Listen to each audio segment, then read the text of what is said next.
Hi, this is Marnie Downing, and we're going to spend some time talking about what do you know about assessments. First, let's talk about assessments versus evaluations. So an assessment, it's a methodical way of acquiring, reviewing, and using information about someone to make improvements where necessary. Evaluations are their systematic and objective process of measuring and observing someone and judging them against a certain set of standards. So what are the differences and similarities between assessments and evaluations? An assessment is ongoing, it's positive, it's individualized, it provides feedback, but evaluation is different than that. It provides closure, it's judgmental, and it's applied against a certain set of standards, and it shows some shortfalls. So I like to think of this like a coach and a judge, especially when you're talking about sports like gymnastics, or even when you're talking about debate or forensics. So a coach in those particular areas are going to help you improve along the way. It's going to be positive, individualized, and they're going to provide you feedback. A judge, when you go to a certain competition, is not going to do that. They're going to provide closure, and it's going to be applied against a certain set of standards. You're going to get a score, and they're often going to talk about your shortfalls where you didn't quite measure up against everyone else. So what are formative and summative assessments? First, a formative assessment, these are tools that you use during the learning cycle. It helps you identify misconceptions, any struggles a student might have, any learning gaps a student might have, and it helps you assess how do you close those gaps. It seeks to improve student achievement, and it helps improve teaching and learning simultaneously. A summative assessment occurs at the end of a unit, a course or program, a chapter in your particular math book or science book. It's almost always formally graded and highly weighted. So here's a great graphic that I found about formative versus summative assessment. And the reason I chose this is because it gives great examples of both. So you have on one side the formative assessment examples. You have quizzes, observations, classroom homework that you'll be grading, writing and exit tickets, and it does help teachers modify future lesson planning, and it's based on students' learners' needs. The summative assessment, on the other hand, are state assessments, district benchmarks, and interim assessments, and end of term chapter tests are usually might come right out of your math book, out of your textbook, or math curriculum that was bought by your particular school district. So what are formal and informal assessments? Formal. It is data-driven. It's usually given after the learning cycle has ended. It usually is designed by others, but it should be both reliable and valid. So informal, it is this performance-driven. It's usually integrated with your learning process in your classrooms. It's immediately actionable. It's usually self-designed, usually teacher-designed, and not just something that comes out of your math curriculum. It's less threatening and stressful to learners. So let's talk about the characteristic examples of formal and informal assessments. So good formal assessments are well-timed, they're comprehensive, they're easy to administer, that's why people like to give them, and they do provide information for comparisons. So here's some examples. You have standardized tests, norm reference tests, and achievement tests. So good informal assessments should also be valid and reliable, fair and appropriate, relative, unbiased, provide feedback, be interactive, and timely. So some good informal assessments examples are rubrics, teacher-made tests and quizzes, student portfolios, graphic organizers, exit tickets, and journals. So what is culturally responsive teaching? I wanted to spend a little bit of time talking about that. Culturally responsive teaching is a research-based approach that makes meaningful connections between what students learn in school and their culture, language, and life experiences. These connections help students access rigorous curriculum, develop high-level academic skills, and see the relevance between what they learn at school and in their lives. So how do you create culturally responsive assessments? You need to be mindful of student populations that your school serves. Use language that is appropriate for all students when developing and learning outcomes. Acknowledge the students' differences in planning phases of assessment. Develops or uses assessment tools that are appropriate or different for different students. Is intentional in using assessment results to improve student learning for all students. So it should be student focused, and it also should have a level of student involvement during the process. So they should help with the development and help create maybe the assessment tool and help with the data collection and interpretation and how you choose to use those results. So here's some examples of assessments that are culturally responsive, just a few. You have an anecdotal record that is usually written description of behavior at one time that a teacher would keep track of that helps identify any concerns that she might have. A work sample, that's a collection of child's work to show what they know over time. Also, a portfolio does the same thing. It's a collection of child's work over time. Responsive rubrics, so those would actually help you, and those can also easily be differentiated.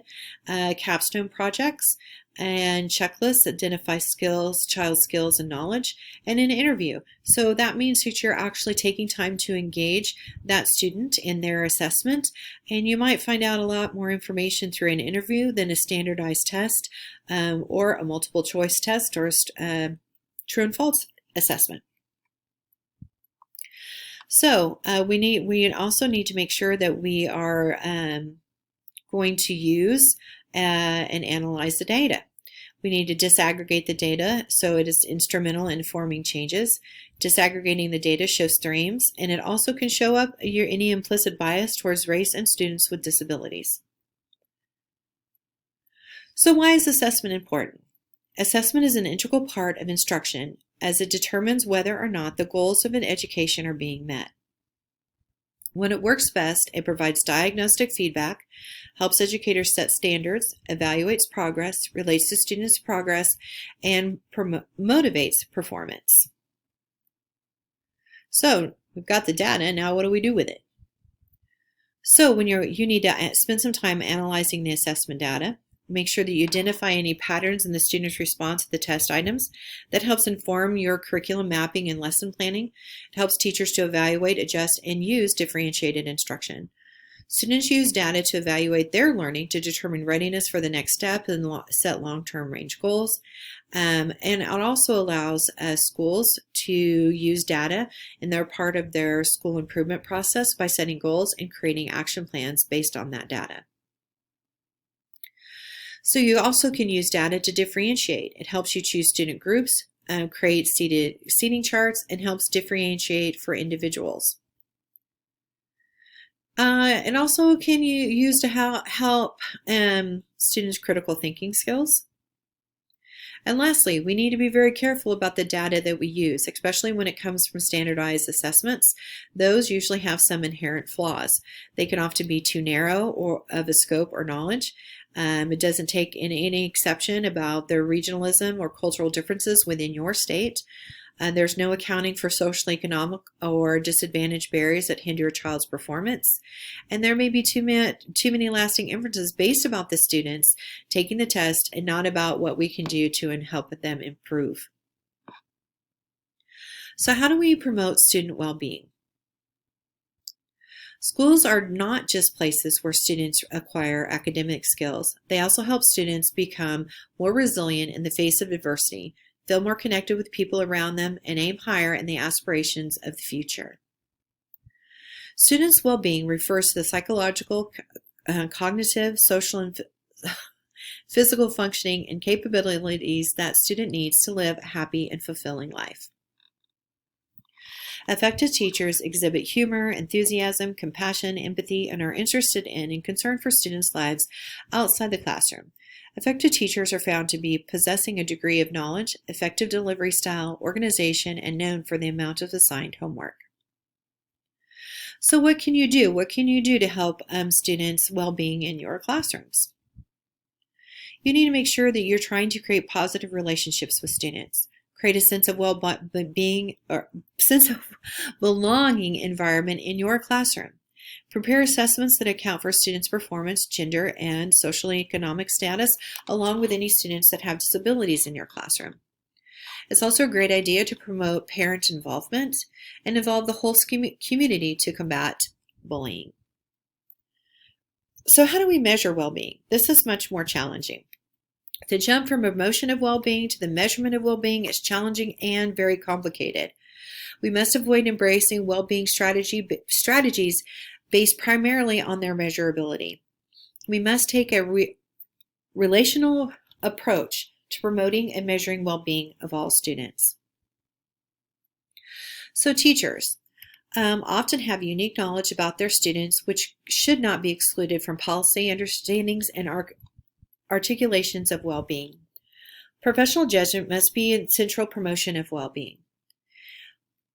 However, teachers cannot be expected to do the work of trained clinicians and other health professionals. We just don't have that level of training. Some of us might, but the majority of us don't.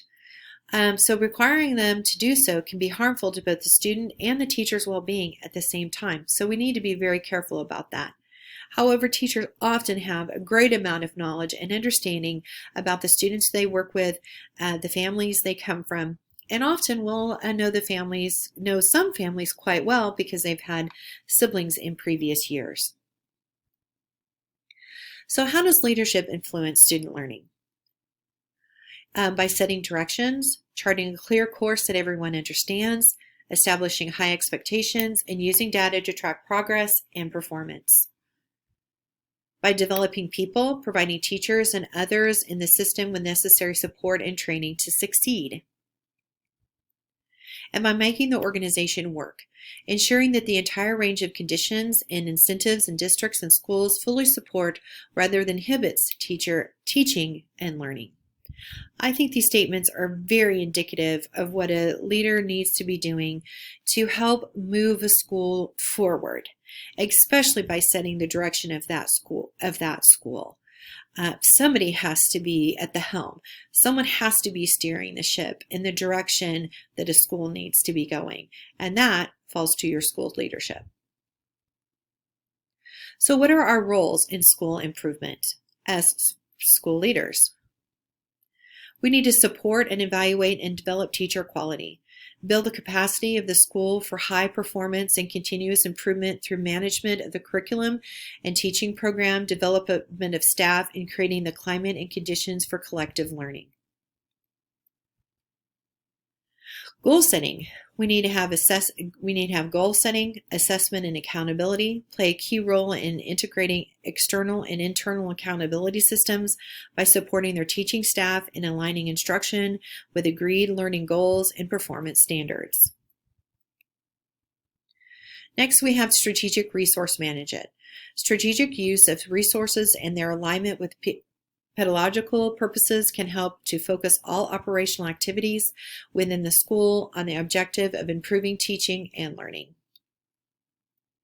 And lastly, we have leadership beyond school borders, becoming more broadly engaged in activities beyond their schools, reaching out to their immediate environment, and articulating connections between the school and the outside world. All of these are very important to help move your school forward in school improvement. It really takes a leader to be able to do that. A leader that does support teachers and help evaluate them, not necessarily as a gotcha technique, but to help them move forward and help your school move forward. Teachers often need a lot of training. Not every single one of them is able to take online classes on a yearly basis. So they need to have an in-house training to help them move forward as professionals. And you need to be able to release some of your resource management to be able to maybe give them funds to be able to help with that over time.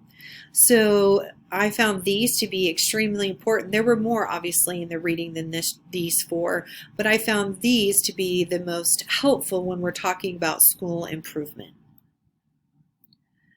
So my takeaway for this particular presentation is assessments enable us to determine what students need.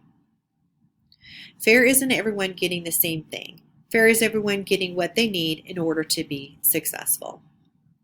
So thank you for listening and thank you for the time. Here's a list of my resources. Quite a few, as you can tell. So thank you for your time.